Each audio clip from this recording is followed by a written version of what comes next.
alleged you were the one who essentially broke out and exposed the billions of pesos in insertions. What do you make of his statement that he did not allow those last-minute insertions?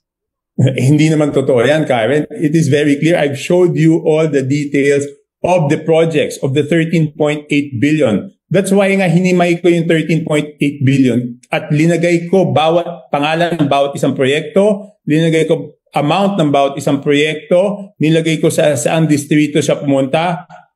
Kasi nga alam ko sasabihin lang hindi totoo eh. Eh doon na nga sa detalye, hindi niya nga mapaliwanag eh. Number 1 yan.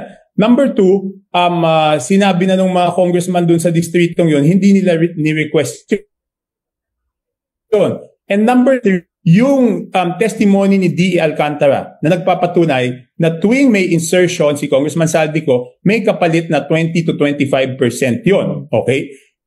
Yun na yung naririnig ko noon, kaya nga pinagtapat-tapat ko. That's why nung ako'y inutusan na pag-aralan yan, inalam ko kung sino yung proponent at sino yung saan distrito pupunta. Dahil nababalitaan ko na noon na talagang may kapalit na 20 to 25% yung insertion. Kaya't pinag-aralan ko yun.